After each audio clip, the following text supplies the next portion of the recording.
नमस्कार, मैं आकाश त्रिपाठी अंकित आप सभी का आपके अपने यूट्यूब चैनल विवेकानंद क्लासेस में हार्दिक स्वागत करता हूं। एक लंबे समय अंतराल के बाद मैं पुनः कक्षा 10 रसायन विज्ञान धातु एवं अधातु के कुछ महत्वपूर्ण प्रश्नों के संकलन के साथ उपस्थित हूं। आइए आज का सेशन प्रारंभ किया जाए। आपके सामने पहला प्रश्न,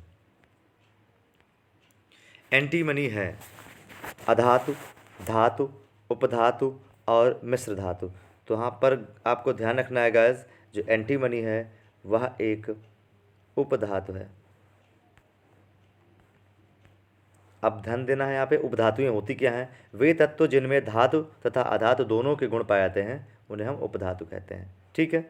आवर्त सारणी में प्रायः 7 तत्व जो होते हैं जिनको उपधातु कहा जाता है, जैसा कि boron, silicon, germanium, arsenic, antimony, tellurium और पोलोनियम, ये 7 उपधातुएं हैं।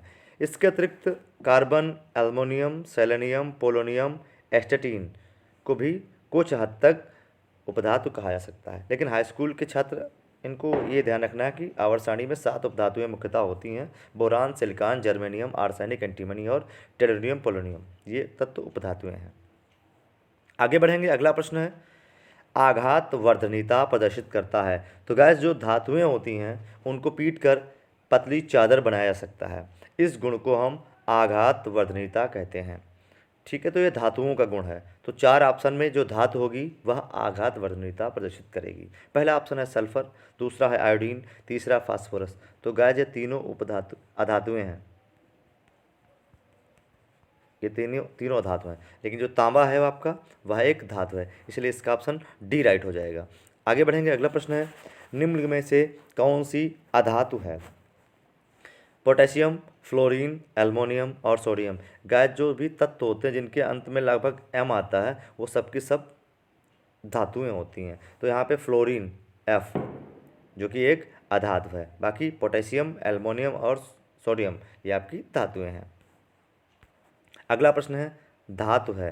पहला ऑप्शन है बोरान, दूसरा लिथियम, सिलिकॉन और कार्बन। तो बोरान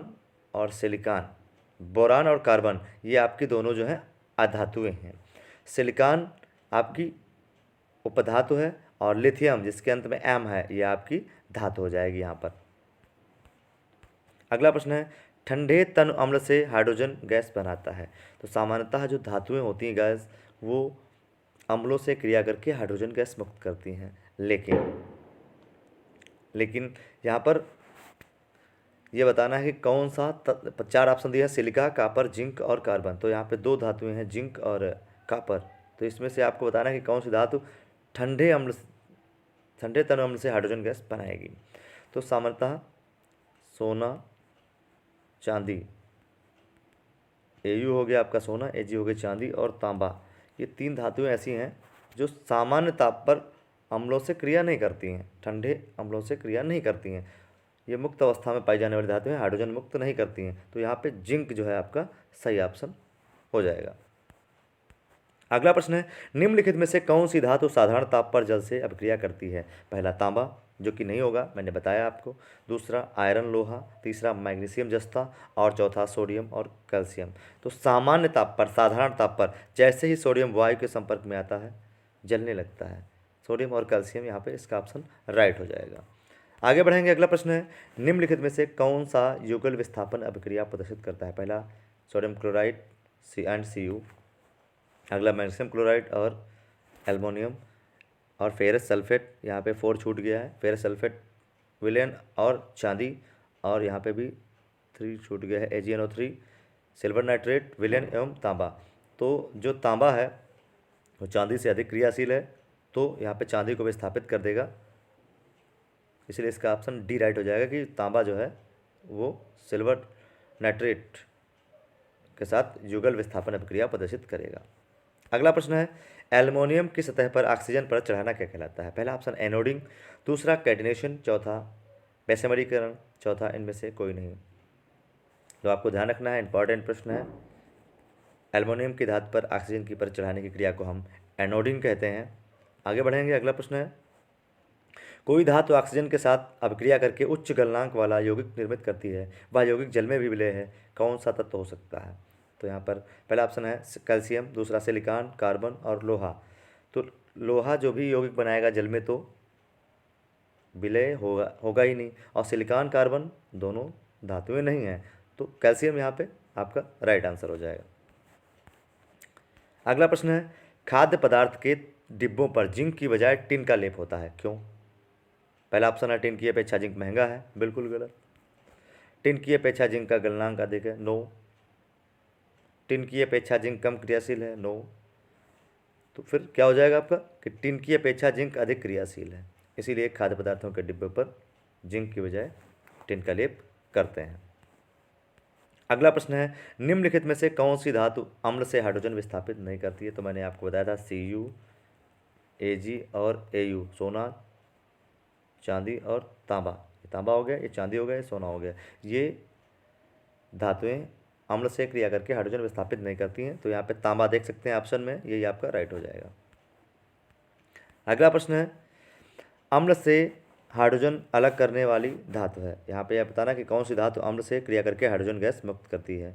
मैग्नीशियम या जिंक, प्लेटिनम, तांबा और पारा। तो यहाँ पर मैग्नीशियम या जिंक जो है ये अम्ल से क्रिया करेगी तो हाइड्रोजन मुक्त हो जाता है, बाकी ये धातुएं जो हैं ये अम्ल से क्रिया नहीं करेंगी, न कि हाइड्रोजन मुक्त करेंगी। अगला प्रश्न है जस्ता मतलब जिंक धातु हाइड्रोक्लोरिक अम्ल से क्रिया करके कौन सी धातु निष्कासित करता है?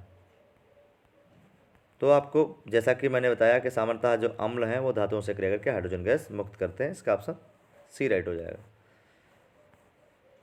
अगला प्रश्न है तत्व ABCD के मानक अपचयन विभव क्रमशः +0.6, 0.35, -1.50, -2.71 वोल्ट है, इसमें अधिक क्रियाशील होगा। तो गाइस आपको ध्यान रखना है जब धातुओं को उनके बढ़ते हुए मानक इलेक्ट्रोड विभव के अनुसार व्यवस्थित किया जाता है तो जो श्रेणी प्राप्त होती है उसे धातुओं की सक्रियता श्रेणी कहते हैं। ये आपको ध्यान रखना है।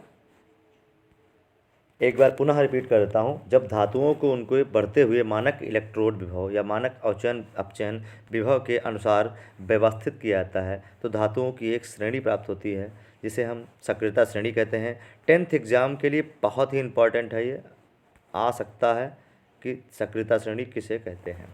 तो आपको ध्यान रखना जितना सक्रियता श्रेणी में जो धातुओं की सक्रियता श्रेणी होती है उसमें जितना अपचयन विभव कम होगा उतना तत्व अधिक क्रियाशील होगा। तो जैसा कि देख सकते हैं पहला +0.6 है, दूसरा -0.35 है, अगला -1.50 है और अगला है 2.71 वोल्ट। तो माइनस में जितनी बड़ी गिनती होती है वो सबसे कम होता है। ये तो पॉजिटिव है तो बिल्कुल नहीं होने वाला, ये धनात्मक है, हटा दीजिए इसको बिल्कुल। अगला है -0.35 और अगला है 1.5 और अगला है 2.71। तो ये माइनस का -2.71 देखने में तो ज़्यादा है, लेकिन माइनस की जो गिनती होती है तो वास्तव में वो छोटी होती है। जितना भाई ऋण में जितनी गिनती होगी बड़ी वो उतना ज़्यादा कर्जा हुआ उस पर ना, तो वो छोटा हुआ उतना। तो यहाँ पर जो डी वाला है उसका इलेक्ट्रोड विभव -2.71 है, इसलिए आपका डी ऑप्शन राइट हो जाएगा। अगला प्रश्न है फफोलेदार तांबा में कॉपर की प्रतिशत मात्रा कितनी होती है? तो ध्यान देना है यहाँ पे 98% तांबे की मात्रा जो है उसे हम फफोलेदार कॉपर कहते हैं। फफोलेदार कॉपर है शुद्ध कॉपर, कॉपर का अयस्क, कॉपर की मिश्र धातु, कॉपर जिसमें 2% अशुद्धियाँ होती हैं। तो जब 98% तांबा होगा तो उसमें 2% अशुद्धियाँ हो ही जाएंगी, यही आपका ऑप्शन डी राइट हो जाएगा कि फफोलेदार कॉपर क्या है जिसमें 2% अशुद्धियाँ होती हैं तथा 98% शुद्ध तांबा होता है। आगे बढ़ेंगे, अगला प्रश्न है मैट में मुख्यतः क्या होता है? तो जो जब धातुएं होती हैं धातुओं का जब निष्कर्षण किया जाता है उसमें जो अशुद्धियाँ पाई जाती हैं उसे हम मैट कहते हैं। तो मैट में सामान्यतः कॉपर सल्फेट और फेरस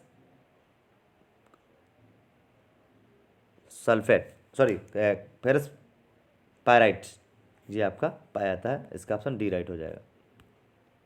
अगला प्रश्न है ताम्र ग्लांस का रासायनिक सूत्र है, ठीक है, जो आपका यहाँ पे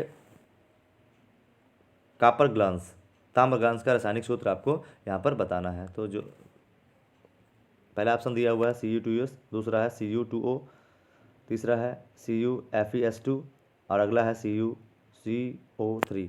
तो यहाँ पे ध्यान रखना है कि ये जो तीन ऊपर ऑप्शन दिए हुए हैं ये तीनों तांबे के अयस्क हैं, copper sulphate, copper oxide, copper pyrite.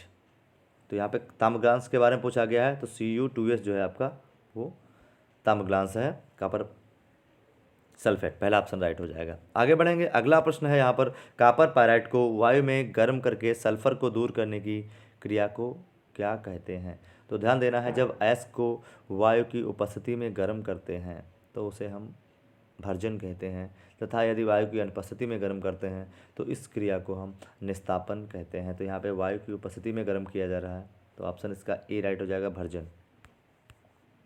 अगला प्रश्न है, परावर्तनी भट्ठी का प्रयोग किया जाता है।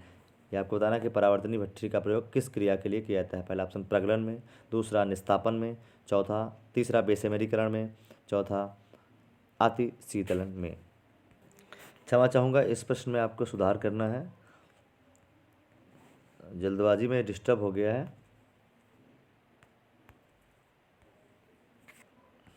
मैट में मुख्यतः क्या होता है? तो यहाँ पर मैट में मुख्यतः आपका कॉपर सल्फेट और FeS होता है, इसका ऑप्शन सी राइट हो जाएगा। ये डी इसका नहीं रहेगा, ये थोड़ा गलत हो गया था, यहाँ पे आपको ध्यान देना है, इसके लिए क्षमा चाहूँगा। अगला प्रश्न है, परावर्तनी भट्ठी का उपयोग होता है, 2018 में आया हुआ प्रश्न है। पहला ऑप्शन है प्रगलन में, दूसरा निस्तापन में, तीसरा बेसेमेरीकरण में, चौथा अति शीतलन में। तो परावर्तनी भट्ठी का प्रयोग जो है आपका निस्तापन क्रिया में किया जाता है, निस्तापन में। अगला प्रश्न है, लोहे के फ्राइंग पैन को जंग से बचाने के लिए कौन सी विधि का प्रयोग करते हैं? तो यहाँ पर लोहे को जंग से बचाने के लिए यहाँ पर जिंक की परत चढ़ाई जाती है। लोहे पर जिंक की परत चढ़ाने की क्रिया को गैल्वेनीकरण कहते हैं, ये भी आपको ध्यान रखना है, गैल्वेनीकरण आ जाए कि गैल्वेनीकरण क्या है, तो लोहे पर जिंक की परत की क्रिया को चढ़ाने पर की क्रिया को हम गैल्वेनीकरण कहते हैं। आगे बढ़ेंगे, अगला प्रश्न है, मुद्रा मिश्र धातु है। यहाँ पर यह बताना है कि जो मुद्रा धातु है वो किस किस पदार्थ का, किस किस धातु का मिश्रण होती है? पहला ऑप्शन है Cu 95%, Sn 4%, फास्फोरस 1%, दूसरा Cu 80%, जिंक 20%, तीसरा Cu 88%, Sn 12% और चौथा ऑप्शन है Cu 90%, Zn 2% और Sn 8%। तो आपको याद ध्यान रखना है कि मुद्रा धातु में तांबा 95%, Sn 4% तथा P 1% होता है, इसका ऑप्शन ए राइट हो जाएगा। आगे बढ़ेंगे, अगला प्रश्न है, कैल्शियम फास्फेट का सूत्र होता है CaPO3 का होल ट्वाइस, Ca3PO4 का होल ट्वाइस, CaPO4 तथा CaP2O4। जो कैल्शियम फास्फेट होता है उसका उसका सूत्र जो होता है CaPA4 होता है। अगला प्रश्न है, निम्नलिखित में से कौन सी धातुएं ऊष्मा की कुचालक होती है? पहला पारा, दूसरा सोडियम, तीसरा सीसा और चौथा लोहा। तो कौन सी धातु है यहाँ पर जिसमें ऊष्मा का प्रवाह नहीं होता है? तो जो सीसा धातु है वह ऊष्मा की कुचालक धातु होती है, इसका ऑप्शन सी राइट हो जाएगा। आगे बढ़ेंगे, अगला प्रश्न है, अमलगम होते हैं, पहला उपधातु, दूसरा मिश्र धातु, तीसरा यौगिक, चौथा विषमांगी मिश्रण। तो यहाँ पर अमलगम मिश्र धातु होते हैं, इसका ऑप्शन बी राइट हो जाएगा। आगे बढ़ेंगे, अगला प्रश्न है, लेड नाइट्रेट का सूत्र होता है PbNO3, PbNO3 का होल ट्वाइस, PbNO2 का होल ट्वाइस और अगला ऑप्शन है PbO।